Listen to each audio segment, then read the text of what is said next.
all others to mute themselves, and any questions are there can be put up onto the chat box, and we'll surely ensure that all the questions have been answered at the end of the class. Okay.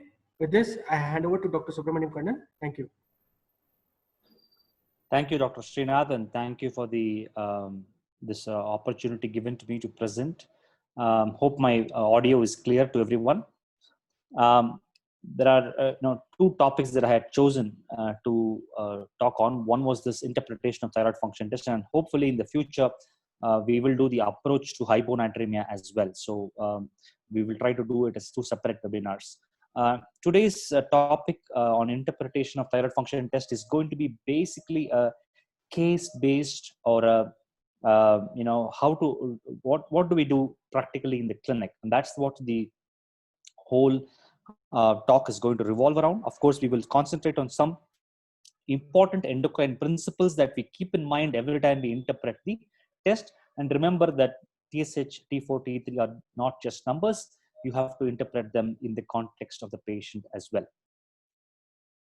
The types of thyroid function test, as you all know, the functions of thyroid gland is actually shown by the T3, T4, or in sometimes free T4, free T3, basically depends on what you check. The hypothalamo-pituitary thyroid axis, that integrity of that is is tested by the TSH testing. So remember that when you order TSH, T4, T3, the T4 and T3 are predominantly the tests that is meant for the thyroid functionality, whereas the TSH actually tests the hypothalamo-pituitary thyroid axis integrity. Iodine metabolism is investigated using iodine uptake scans. Sometimes we use technetium scans. These are nuclear testing. Metabolic effects of thyroid hormone can be indirectly gotten from various clues in the blood chemistries, including lipids, particularly the cholesterol levels, CPK.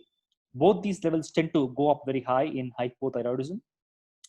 The SHBG and the ferritin levels tend to go up higher when there is high amount of thyroid hormone production and action in the cells. So that's an important clue when in certain cases when we are not sure what is the cause of the elevated T4, T3. Etiology of thyroid dysfunction can be discerned by thyroid antibodies, immune markers, either TPO antibodies or anti-thyroglobulin antibodies. Now, for a purpose of this talk, I think let us keep it simple and primarily focus on the thyroid hormone function and the axis integrity. The other tests, I think, are out of scope for this short webinar.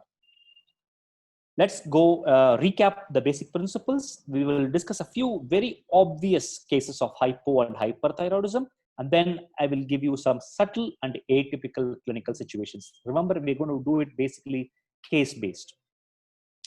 The hypothalamo-pituitary thyroid axis and thyroid metabolism, as you can see, the hypothalamus secretes TRH, TRH acts on the pituitary gland secretes TSH, TSH acts on the thyroid gland and increases the iodine uptake. This increased uptake results in hormone synthesis and release. And this thyroid hormone release from the thyroid gland, 80% is T4 and about 20% is about T3. So the predominant hormone secreted by the gland is T4.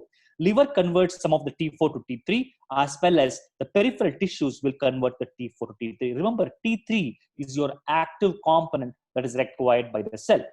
Now, the target tissue will have free hormone receptor binding, and subsequently metabolic action will take place. In the serum, the T4 and T3 are bound to thyroid binding globulin. So if you have excess of TBG, you are likely to have more amount of T4 measured. If you have, and so when the dissociation happens between T4 and TBG, you get what is called free T4. So when you measure the blood T4 and free T4, the meaning, what it means is, when you're measuring T4, you're measuring the total. You're measuring whatever is bound and whatever is not bound. Whereas when you're measuring free T4, you're just measuring the unbound fraction, the one that is not bound to the thyroid binding globulin. The T4 and T3, specifically the T3, gives a feedback back to the hypothalamus and the pituitary gland and suppresses the TSH level, so that whenever there's excess thyroid hormone production, your TSH level will start going down.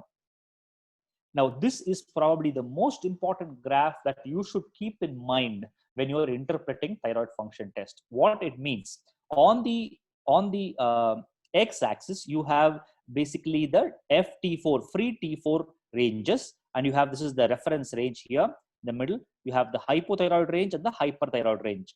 Now, on the y-axis is the logarithmic TSH level. So it is not the normal TSH levels, but a logarithmic TSH level. So as you can see, small changes in FT4 can cause big changes in TSH. So for example, somebody with a TSH, somebody with an FT4, which is in the reference range, say about 1, falls down to 0.7. There is a 0.3 reduction in free T4 that can cause the TSH to go up logarithmically higher from a value of 1 to probably a value of 10. So it's important to keep in mind, small changes of free T4 will create big changes of TSH, particularly when the T4 level starts going down.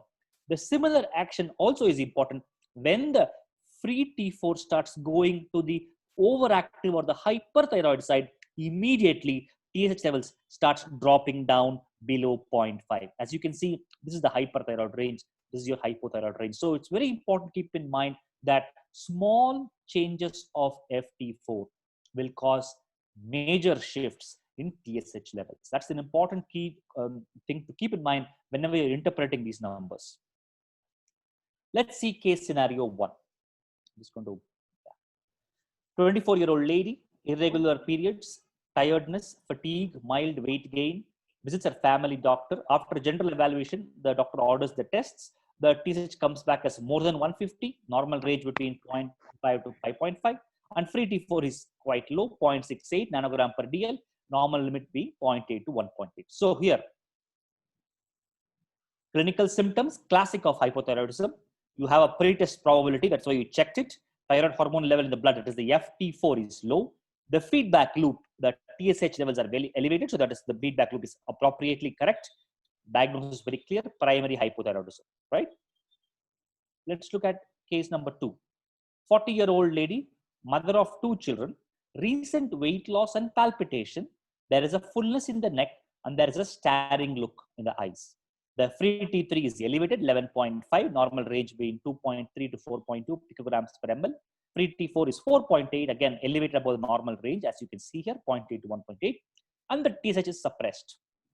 Same logic. Pre-test clinical suspicion. What is your clinical suspicion that patient is having thyroid disease? It is very strong. Patient has lost weight, patient is having tachycardia, patient probably has goiter and also has some amount of eye disease. Hormonal levels are increased, T3, T4 are high. Feedback loop is appropriate, TSH is well suppressed. Diagnosis is thyrotoxicosis. You can either be Graves' hyperthyroidism or it could be thyroiditis, or sometimes in patients who are having hypothyroidism and taking too many medicines, that causes it. But in this case, I think the differential is predominantly between Graves' hyperthyroidism and thyroiditis. So very straightforward. You look at the clinical suspicion, you look at the free hormone levels, you look at the HPT, that is the hypothalamo-pituitary TSH thyroid axis, that is the TSH levels, whether it is appropriately elevated or appropriately suppressed, and you make a clinical and a biochemical diagnosis. Let us go to now a little bit subtle scenario. 18-year-old girl, very common scenario, gradual weight gain. Other system reviews are all normal. General examination is normal. You do a thyroid function test. The free T4 is normal, 1.01. So thyroid free hormone levels are neither elevated nor low. But the TSH level is little high, 9.8. So here is a little awkward scenario. Clinical symptoms are so-so. You really don't know whether the patient has got symptoms of thyroid dysfunction or not. Weight gain is not a true symptom of classic hypothyroidism. Most of the patients will complain to you of a sense of heaviness. That's the true symptom of hypothyroidism. Weight gain maximum will be about 2 to 3 kilograms, not more than that. Pre-test suspicion here is again borderline. We don't know. The thyroid hormone level in the blood is normal. The feedback loop is operating. The TSH level is elevated. So we call this, whenever you have a slightly elevated TSH, but a normal thyroid hormone level, the diagnosis, one of the differentials is subclinical hypothyroidism.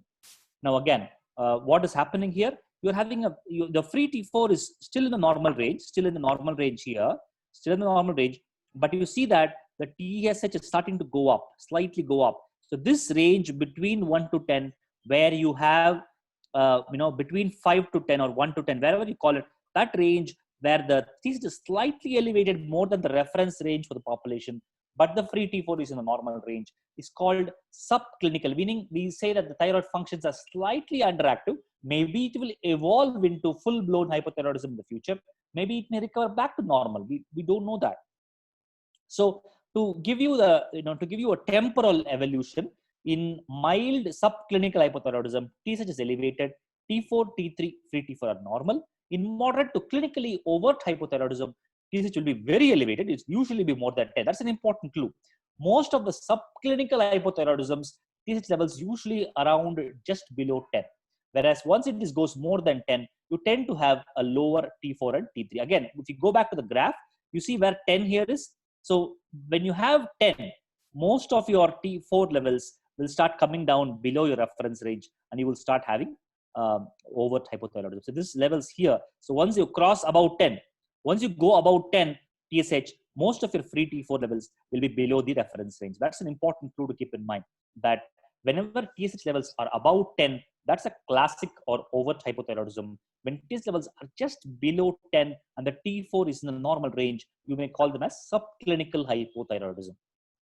What are the differential diagnoses? Before you label somebody as subclinical hypothyroidism, it is extremely important for you to keep certain differential diagnoses in mind, because you might miss some other disorder when you are considering this problem. Number one, this can be an evolving autoimmune disease. Mother has hypothyroidism, father has hypothyroidism, auntie has hypothyroidism. So the child now comes with a slightly elevated TSH. Very likely the child is probably having autoimmune thyroid disease. So probably evolving Hashimoto disease. So patient is also going to become floridly hypothyroid. So you may consider subclinical hypothyroidism, autoimmune thyroid disease as the first difference. There's a strong family history, presence of goiter, presence of TPO antibodies, presence of anti-TG antibodies. These are all clues to tell you that there are autoimmune disease. So patient is right now having a TSH of 9, probably after 2 months or 6 months may have a TSH of 12 or 15. So it's an evolving phase. You just caught it at a little early stage. Partially treated hypothyroidism. This is very common in our clinic. So when patients have been taking medicines for a while, they have stopped the medicine for 1 week. Sir, I have finished my bottle. Before I refill the bottle, I want to check. It is 1 week since I've taken the last tablet. So the last 1 week, I have not taken tablet. That's the very common scenario when T4 will be normal range, but TSH will go up slightly higher. That's partially treated hypothyroidism or recently stopped treatment. Recovering from thyroiditis. Again, this is also an important thing to keep in mind. Somebody who has had recent inflammation of thyroid gland, when they recover, the TSH levels can go up a little high, usually about 10 to 15, and then they recover back to normal. Unless if they have an underlying autoimmune factor, which the TSH levels will not go down back normal, but will continue to be high.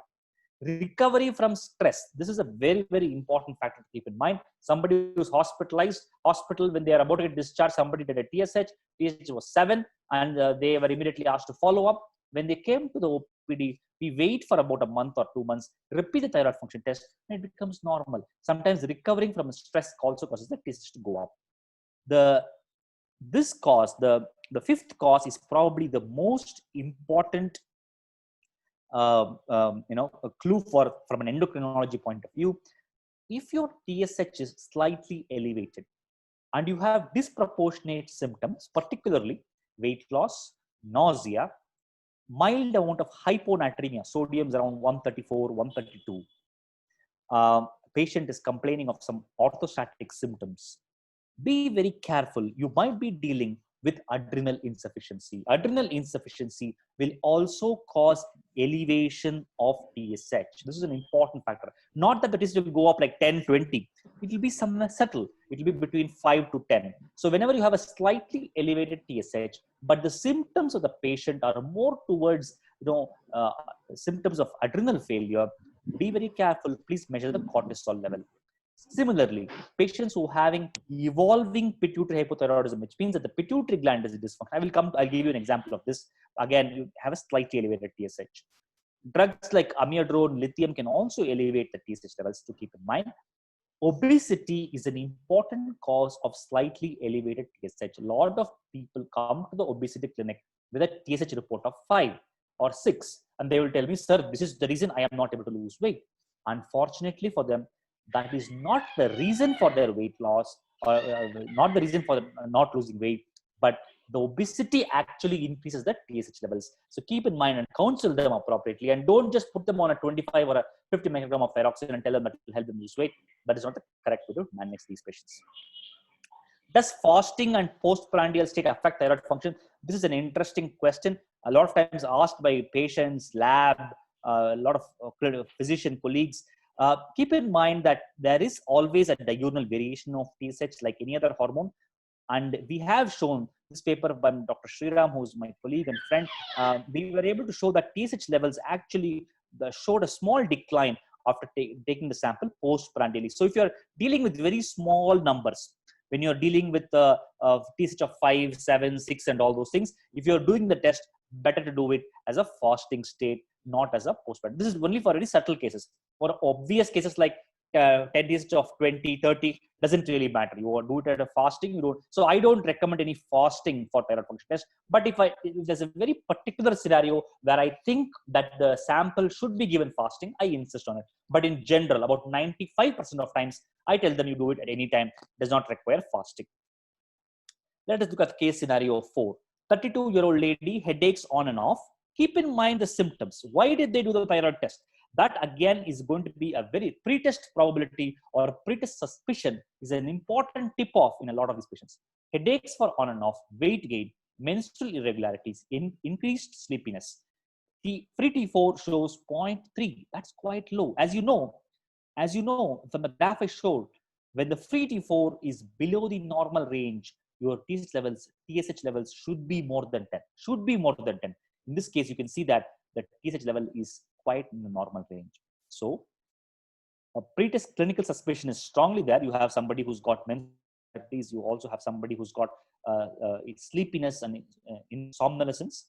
Thyroid hormone level is very low, which is corroborating with your clinical suspicion. But the feedback loop is inappropriate. TSH is not elevated in spite of free T4 being very low. This makes you a clue that this is a pituitary dysfunction. This is secondary hypothyroidism. The free T4 levels are low, but the problem is not in the thyroid gland.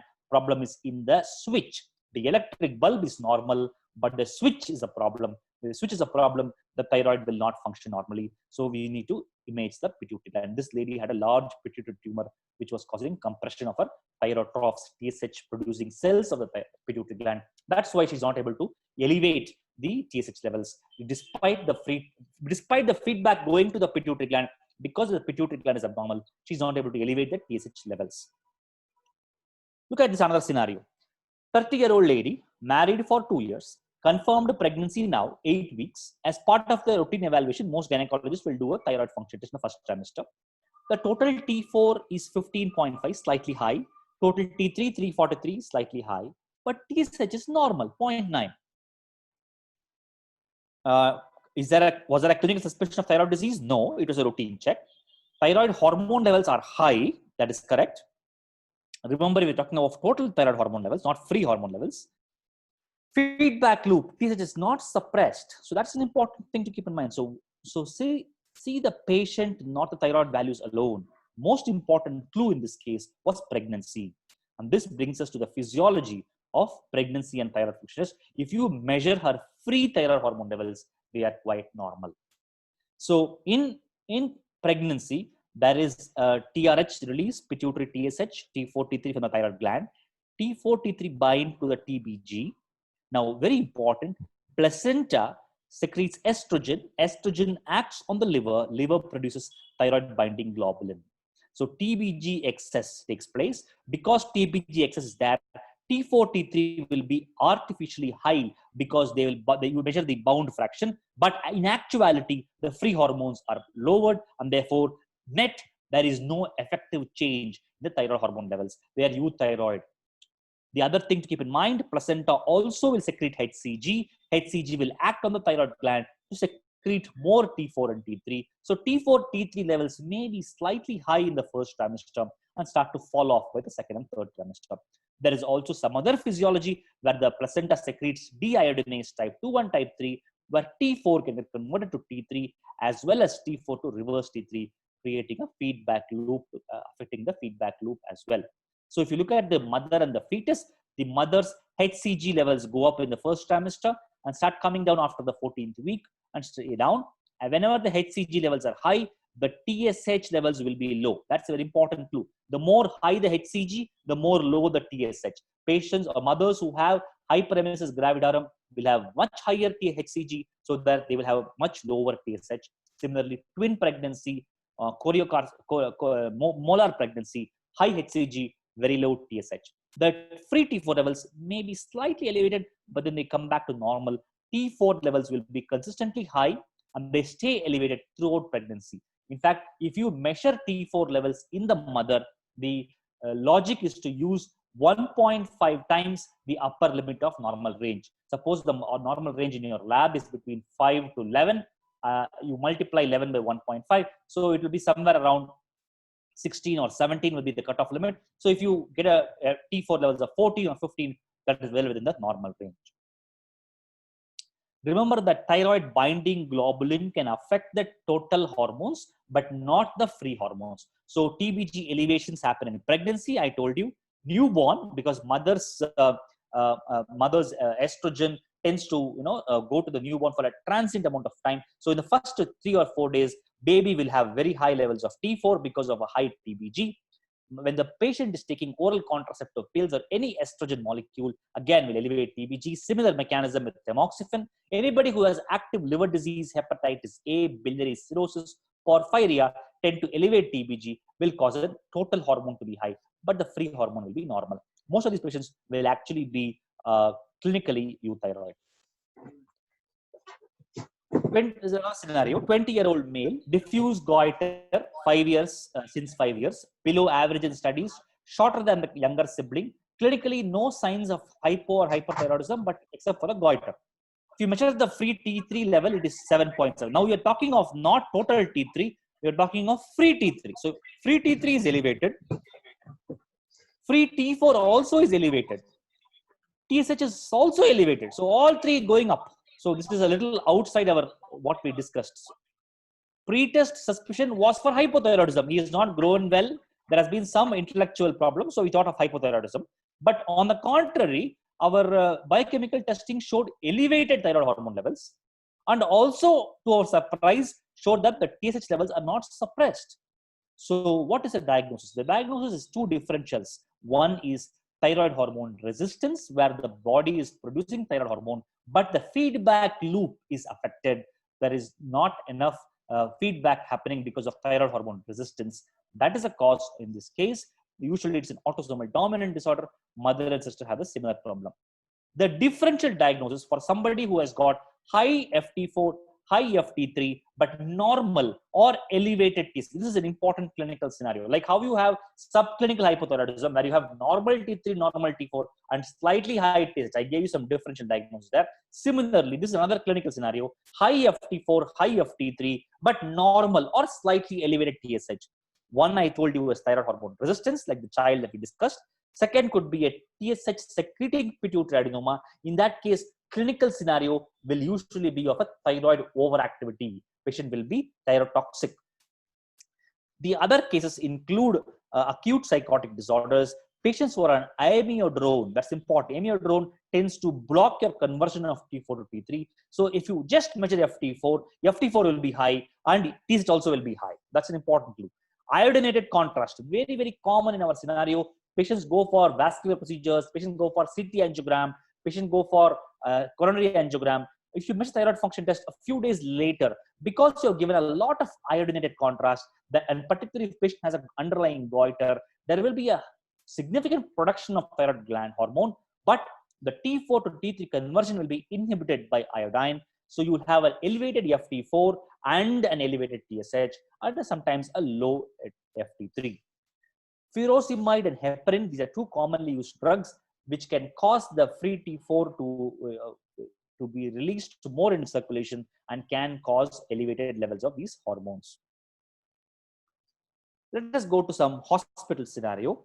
35-year-old male admitted for febrile illness, 10 days illness, pneumonia, critical condition, worsening, shifted to ICU, ventilator support, going into multi-organ dysfunction, difficult to wean. Sometimes one of the common reasons why the ICU people check thyroid functions, and sometimes they cannot wean the patient off.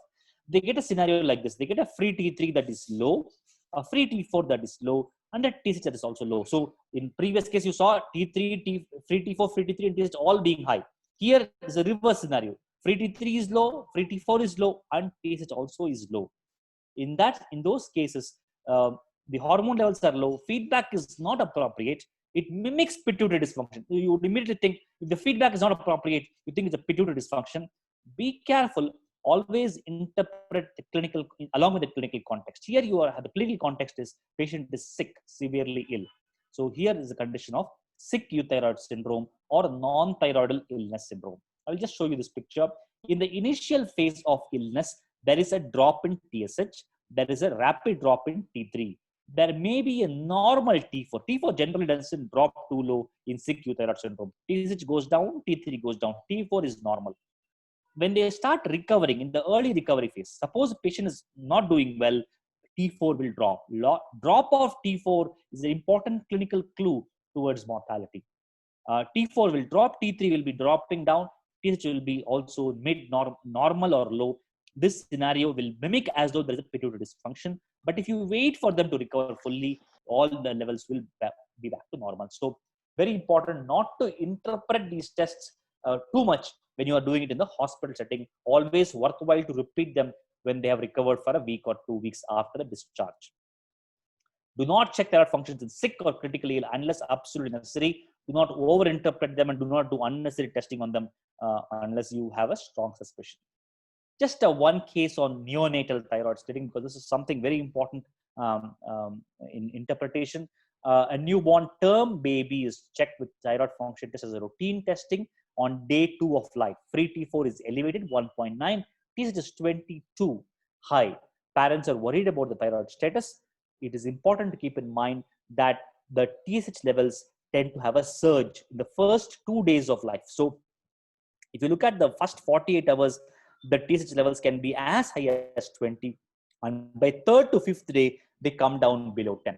So whenever you are screening for congenital hypothyroidism, it is always recommended that the TSH be done on day 3 or day 5 of the life, rather than day 2 as it was done, day 1 as it was done here. If it is a premature child, there may be a little earlier spike, as well as there may be a little prolonged elevation. So keep in mind those factors when you interpret the TSH levels. So screen TSH after 72 hours. Free T4 cutoffs are different for infants. They're very important. Normally, all the labs will give you the same cutoff, adult cutoff for all the age group. It's very important. The infants, there will be a slightly higher cutoff for free T4. It takes about 48 to 72 hours to settle, and the baby was tested too early, and hence a suspicion when you. Okay. Now, this is another scenario about compliance. 45-year-old male, 69 kgs, known case of primary hypothyroidism on 150 micrograms. And he's taking the medicine very regularly. Compliance is very good. He has confirmed, you have cross-checked, you have double verified, triple verified, everything is correct. Free T4 is normal, which means that his free hormone levels in the blood is normal. That means he's absorbing the thyroid hormone well. But his TSH levels are high, 96. Something really wrong. And you have repeated the test 3 times. You have done it in different labs. All the labs give you a high number. So what do you do? So no clinical symptoms, no suspicion that he is having any problems. Thyroid hormone level in the blood is normal, but feedback is inappropriate. When you have a problem like this, suspect if you could have an assay interference in TSH, whether the biochemistry test of TSH is flawed. Now, I will tell you some very basic principle of immunoassay principle, what our lab does. Now, this is the antigen. Antigen here is your TSH. Okay. Now, there is a base antibody. Most of the chemiluminescent assays nowadays have a biotinylated antibodies. This antibody is going to capture the antigen and fix it to the base. This is the base antibody. There is going to be another antibody which is tagged with a luminescent element called ruthenium here. So whenever this antibody will bind on the top here. So once the antigen is fixed by the base biotinylated antibody, on the top of it you have the chemiluminescent or the ruthenium antibody coming and binding. You will get a sandwich complex. Amount of light emitted from this complex is measured quantitatively, and that is given as a value of TSH for you. That's how the lab principle works in measuring TSH. Now, you can also use microbeads as well. Now, anytime you have antibodies that affects the assay principle, that is called an interfering antibody. Okay. Now, let us see how this works. So on the left, you have the analyte. Analyte is your TSH, labeling antibody, and a capture antibody. Now, if you have something called a heterophile antibody, if you have an heterophile, and this red color is a heterophile antibody. Remember, the heterophile antibody is connecting the capture antibody as well as the label antibody. Now, although there is no analyte, because the position of the capture antibody and the label antibody are proximate to each other, and there is a light emitted from the label antibody, the lab will think that there is an analyte here, and it will measure it as though there is a TSH molecule there. So now you see why you can have falsely high TSH values when there is actually not an elevated TSH, because you have what is called heterophile antibody. So that is the important thing. So misclassification of reports, unnecessary follow-up testing, false therapy decisions, unfair patient. So a lot of time doctors get confused when you have these kind of heterophilic antibodies. Remember, this principle is not very uncommon. You may get some principles like this. So heterophile antibodies are poorly defined. There is no clear immunogen. The usually binds the IgG and IgM. You also have something called human anti-mouse antibodies, HAMA antibodies. Again, these also bind. So these are all heterophile HAMA antibodies, rheumatoid factor. All these antibodies can cause falsely high levels of TSH levels in your chemiluminescent assays. How can you reduce these interference? You can use blocking proteins, fragmentation of antibodies, use of chimeric monoclonal antibodies.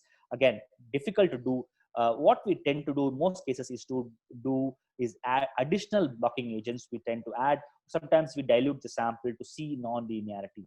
Again, sometimes it's a very difficult scenario. We go by the clinical situation. So the important thing is try to do it in a lab with a different assay principle. If it's a different assay, if a different immunoassay, maybe the antibody might not interfere with the test as in. So that's important. Clinical interpretation is very important. Let me just skip this. So to sort of summarize what we have discussed so far before I take it further, I've told you about the TSH levels in neonate, high levels of the first 24 to 48 hours. We also talked a little bit about thyroid hormone resistance, where you can have elevated FT4, elevated FT3, and a non-suppressed TSH or an elevated TSH. We also talked about thyroid binding globulin-related caveats. We talked of pregnancy, first trimester, OC pills. We talked about secondary hypothyroidism, where the TSH levels are slightly elevated or not appropriately elevated for a low FT4. We also spoke about before you jump into diagnosing subclinical hypothyroidism, make sure that you've ruled out adrenal insufficiency. Management-wise, hypothyroidism is important to provide resolution of patient's symptoms and hypothyroid signs, including biological and physiological markers, achieve normalization of thyrotropin levels, TSH levels, avoid over-treatment, particularly elderly people are at risk of developing atrial fibrillation and osteoporosis if you give them too much of thyroxine. The dose will be based on patient's weight, lean body mass, pregnancy status, etiology of very important. Somebody who has had a Hashimoto hypothyroidism may require only 1.5 microgram per kg, whereas a surgical hypothyroidism patient who had a total thyroidectomy may require around 1.8 microgram per kg. So it depends on the etiology of hypothyroidism, degree of thyrotropin elevation, age, as well as presence of other clinical condition. Individualized treatment. Let us sort of end with a very common scenario in the hospital. 24-year-old female with goiter, weight gain, irregular period, cold intolerance, classic hypothyroid features clinically, high suspicion, free hormone level is low, and feedback loop is appropriately high. Anti-TPO antibody also very high. You diagnose with autoimmune thyroid disease with hypothyroidism. You start from thyroxine 100. After 2 months, FT4 is 1.55, TSH is 8.8. You can either wait for a few more months and then decide. In this case, the physician gave her 125, and after 2 months later, thyroid report is completely normal and she continues 125. Okay. Now she comes to you with various, I'm going to give you various possibilities. First possibility, she comes to you after a few months with an FT4 that is gone up to 2. and TSH is less than 0.1. So this is very classic. You are given too much of the dose. So you reduce the dose. She comes to you with the FT4, which is on the low side of normal, and the TSH is high. So you ask her, did you miss your medicines? Is there an issue with compliance? Or is she taking the medicine well and there is a problem with absorption? A lot of times, thyroid patients tend to take up, if they take up medicines interfering with absorption, so particularly proton pump inhibitors, calcium, iron, along with their thyroid pills in the morning, then you have this kind of picture where the absorption is inhibited. So very, very important to ask them to avoid any kind of interfering medicines along with their thyroid tablet in the morning. I prefer them to take any other medicine 4 hours later after the thyroid medicine. If the free T4 is high and the TSH level also is high, then there is two possibilities. One is patient could have forgotten to take the medicine for a few days, and because she's coming for the appointment, she might have taken the medicines, overdone the medicines last few weeks before the appointment. That could have elevated the free T4, or it could be an assay interference. As I told you, the HAMA or the heterophile antibodies would have caused the TSH to have gone up here. Lastly, you have a patient who's got TSH is 1.2, but the free T4 is slightly on the higher side of normal. Maybe this is a patient who needs a slightly higher dose to keep the TSH levels normal. There may be a slightly subtle amount of resistance at the receptor level. So interpretation of thyroid function test is not a matter of interpreting values alone. It is a matter of how they apply to the patient holistically. And I will stop here for any questions and doubts. Thank you.